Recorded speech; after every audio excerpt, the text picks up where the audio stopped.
মাননীয় সভাপতি, আমাদের প্রতিবেশী দেশ মায়ানমারে চলমান সংঘাত সমগ্র অঞ্চলের জন্য গভীর উদ্বেগজনক পরিস্থিতির সৃষ্টি করেছে।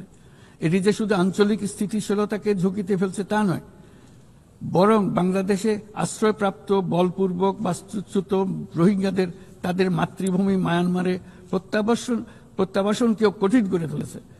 ৮ বছর পার হয়ে গেল, রোহিঙ্গা সংকটের কোনো সমাধান হলো না। উপরন্তু বাংলাদেশ প্রতিনিয়তই মায়ানমার থেকে আগত রোহিঙ্গাদের আশ্রয় দিয়ে চলেছে।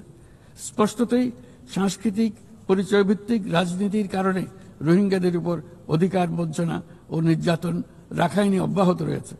রোহিঙ্গাদের প্রান্তিকীকরণ প্রক্রিয়া আর চলতে দেওয়া যাবে না।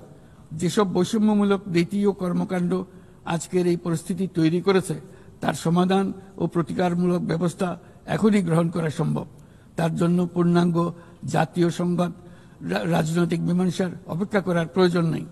রাখাইনের সমস্যাগুলো চূড়ান্তভাবে রাজনৈতিক সমাধান করা দরকার। তবে এর জন্য রাখাইন অঞ্চলের সংশ্লিষ্ট সকল জাতিসত্তার অংশগ্রহণে এমন একটি বন্দোবস্ত প্রয়োজন যেন রোহিঙ্গারা সম অধিকার ও নাগরিকত্ব সহ সমাজের অংশ হতে পারে।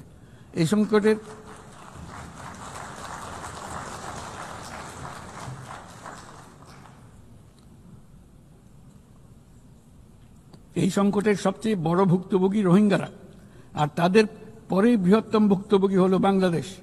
তবে আমাদের মনে রাখতে হবে যে রোহিঙ্গা সংকট কোনোভাবেই মায়ানমারের সঙ্গে বাংলাদেশের কোনো দ্বিপাক্ষিক বিষয় নয়, বরং আমরা শুধু একটি দায়িত্বশীল প্রতিবেশী এবং আন্তর্জাতিক সম্প্রদায়ের দায়িত্বশীল সদস্য হিসেবে আমাদের দায়িত্ব পালন করে যাচ্ছি।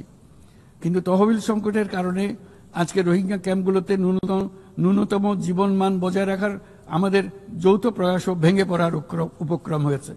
বিশ্ব খাদ্য কর্মসূচি তাদের জরুরি সহায়তা কার্যক্রমে মারাত্মক তহবিল ঘাটতির বিষয়ে ইতোমধ্যে সতর্ক করে দিয়েছে আমাদেরকে। অবিলম্বে নতুন তহবিল না এলে মাসিক রেশন অর্ধেকে নামিয়ে এনে মাথাপিছু মাত্র $6 নামিয়ে আনতে বাধ্য হবে, যা রোহিঙ্গাদের অনাহার ও অপুষ্টিতে নিমজ্জিত করবে, যা তাদেরকে আগ্রাসী কোনো পদক্ষেপ নিতে বাধ্য করবে। তহবিলের অতিরিক্ত কাটছাট হলে তা নিঃসন্দেহে সুরক্ষা ও নিরাপত্তা ঝুঁকি বহুগুণ বৃদ্ধি করবে, যা ক্যাম্পের সীমানা ছাড়িয়ে যেতে পারে। তাই আমি বিদ্যমান দাতাদের সাহায্য বাড়াতে এবং সম্ভাব্য নতুন দাতাদের অনুদান প্রদানের আহ্বান জানাচ্ছি, যাতে এই বিপর্যয়কর পরিস্থিতি এড়ানো যায়। মানবিক সহায়তার জন্য নতুন ও বর্ধিত তহবিলের বাইরে আন্তর্জাতিক সম্প্রদায়কে অবশ্যই মায়ানমার সরকার এবং রাখাইনের অন্যান্য অংশীদারদের উপর ইতিবাচক পরিবর্তন ও দ্রুত রাজনৈতিক সমাধানের জন্য চাপ প্রয়োগ করতে হবে। অন্যান্য প্রতিবেশী দেশগুলোকেও তাদের দায়িত্ব পালন করতে হবে। রাখাইনে স্থিতিশীলতা আনতে আন্তর্জাতিক সম্প্রদায়ের যে কোনো যৌথ প্রচেষ্টায় সহযোগিতা দিতে বাংলাদেশ সর্বদা প্রস্তুত।